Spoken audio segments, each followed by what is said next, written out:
आज के वीडियो में हम लोग हब, स्विच और राउटर के बारे में देखने वाले हैं। इन पे क्या डिफरेंस होता है इन तीनों में, क्योंकि इन तीनों के लगभग काम सिमिलर होते हैं। ठीक है, तो कभी कभी हम लोगों को कन्फ्यूज़न हो सकता है कि हब क्या करता है, स्विच क्या करता है, या फिर राउटर का क्या काम होता है। तो चलिए आज के वीडियो में हम लोग यही समझते हैं। तो इसके लिए सबसे पहले मैं आपको टोपोलॉजी में ले जाना चाहूँगा। कंप्यूटर नेटवर्क में होती है टोपोलॉजी, बस, रिंग, स्टार, मैश, हाइब्रिड, इसके टाइप्स हैं। लेकिन आज के वीडियो में हम लोगों को टोपोलॉजी पढ़ने में इंटरेस्ट नहीं है, हम लोगों को हब, स्विच और राउटर के बारे में जानना है। तो चलिए थोड़ी बात कर लेते हैं लेकिन टोपोलॉजी के बारे में। Topology, physical topology, placement of various nodes. असल में जितने भी नोड्स हैं ये आपस में मतलब कहाँ कहाँ रखे हुए हैं, इनका किसी बिल्डिंग में ग्राउंड फ्लोर में है या टॉप फ्लोर में है, कहाँ है, तो इसको बोलते हैं फिजिकल टोपोलॉजी। और लॉजिकल टोपोलॉजी की अगर मैं बात करूँ तो deals with data flow in the network. अब नोड्स को आपस में डेटा तो भेजना ही होगा ना आपस में एक दूसरे को, वरना फिर ये किसी नेटवर्क का मतलब ही क्या रह जाता है अगर मैंने इंफॉर्मेशन इधर से उधर नहीं करी। ठीक है, अब अगर मैं बात करूँ, ये बस टोपोलॉजी मैंने आपको दिखा रहा हूँ, ये बस टोपोलॉजी है। इसमें सिंगल ट्रांसमिशन मीडियम है, उससे कई सारे कंप्यूटर कनेक्टेड है। ठीक है, ये भी एक इंफॉर्मेशन ट्रांसफ़र करने का जरिया हो सकता है कि एक ही मीडियम है, उसमें कई सारे नोड आपस में कनेक्टेड है। लेकिन इसमें डिसएडवांटेज केवल ये है कि अगर किसी एक कंप्यूटर ने किसी दूसरे कंप्यूटर को, एक कंप्यूटर ने एक कंप्यूटर को ही मैसेज भेजने के लिए मैसेज भेजा, तो ये ट्रांसमिशन मीडियम से सारे नोड्स कनेक्टेड है, जिसकी वजह से सबको वो मैसेज मिल जाएगा, सबको मैसेज मिल जाएगा। फिर बाद में जिसको नहीं चाहिए वो मैसेज डिस्कार्ड करेंगे, वो अलग बात है। लेकिन आप लोग देख रहे हैं कि सोर्स ने जिस डेस्टिनेशन पे मैसेज जाने के लिए भेजा उस पर तो जा ही रहा है, बाकी और सारे जितने भी ट्रांसमिशन मीडियम में नोड्स कनेक्टेड हैं सब में वो मैसेज जा रहा है। तो ये डिसएडवांटेज ही कहेंगे कि बस टोपोलॉजी की डिसएडवांटेज है ये। अब उसकी जगह आता है हब या स्विच का कॉन्सेप्ट। ठीक है, अब ये हब या स्विच क्या बोलता है असल में, अभी मैं आपको स्विच बताता हूँ, फिर थोड़ी देर में आपको पता चल जाएगा। हब भी एक तरह से डम डिवाइस है, वो भी कोई इंटेलिजेंट नहीं ज़्यादा। स्विच, लेकिन स्विच अगर किसी ए ने किसी बी को, किसी ए नोड ने किसी बी नोड को मैसेज भेजने के लिए भेजा तो केवल ए से बी ही में जाएगा, बाकी जितने भी हब से कनेक्टेड हैं उनके पास वो मैसेज नहीं जाएगा। क्या बोला मैंने, अगर किसी ए ने बी को मैसेज भेजा तो केवल बी को ही मैसेज जाएगा, बाकी हब से जितने भी डिवाइस कनेक्टेड हैं, जितने भी नोड्स कनेक्टेड हैं, उनको वो मैसेज नहीं मिलेगा। अब इसको और समझ लेते हैं हम लोग।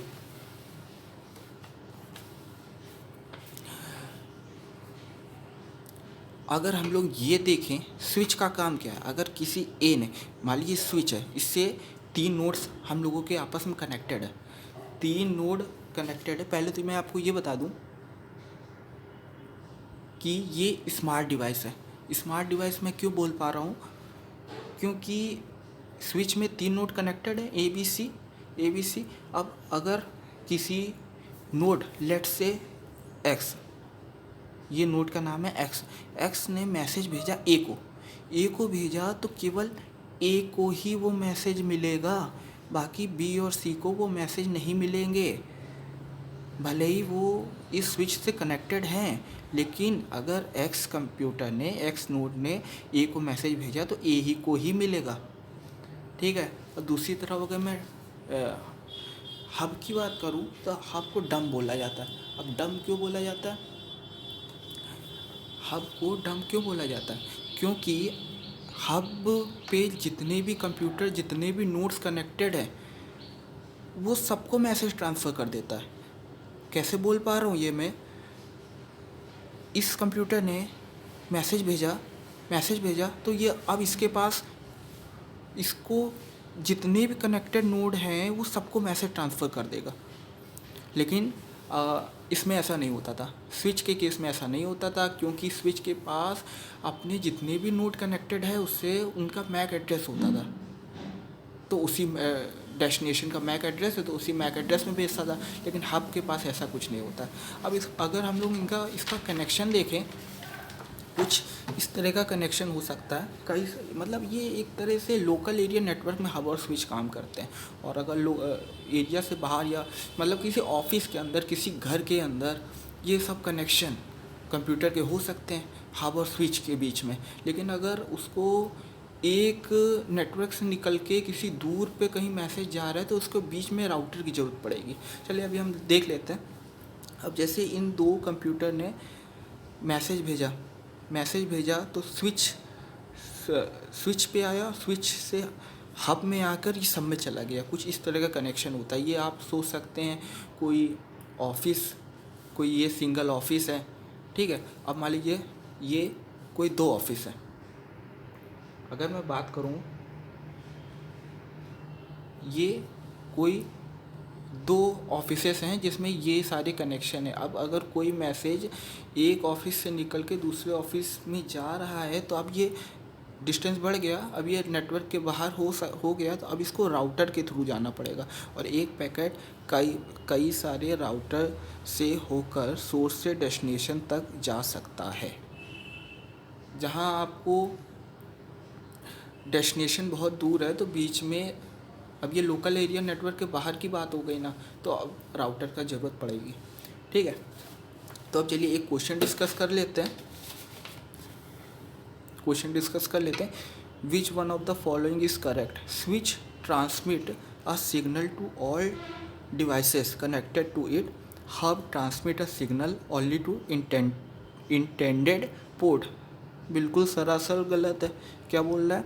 Switch transmit a signal to all devices. अरे भैया, स्विच अभी हम लोगों ने देखा, क्या देखा? स्विच सब डिवाइसेस को मैसेज कहाँ भेजता है? वो तो इंटेंडेड डिवाइस को भेजता है जिसको भेजना होता है। इस केस में एक्स ने ए को मैसेज भेजा तो ए को ही गया ना, ठीक है। अब इसका पहला तो ऑप्शन गलत हो गया। Switch transmit a signal to all devices connected to it. Hub transmit a signal only to the intended port. बिल्कुल सरासर गलत है, क्योंकि स्विच सारी डिवाइसेस को भेजता ही नहीं है, वो केवल इंटेंडेड डिवाइसेस को भेजता है। अब switch works in physical layer, hub works at data link layer. ऐसा कुछ नहीं है। हम लोग हब और स्विच को एक ही साथ भी यूज़ कर सकते हैं, वो तो हम लोगों की जैसी रिक्वायरमेंट होती है। उसके बाद लास्ट ऑप्शन है switch is a smart device while hub is a डम डिवाइस। हाँ, ये सही है। स्विच तो भैया स्मार्ट डिवाइस है, क्योंकि वो इंटेंडेड डिवाइस में ही मैसेज भेजता है, जिसको मैसेज भेजना होता है उसी को भेजता है।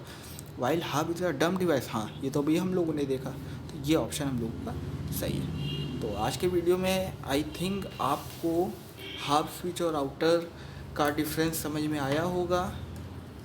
तो मिलते हैं अगले वीडियो में कुछ और इम्पॉर्टेंट कॉन्सेप्ट्स के साथ। Till then, thank you and good luck.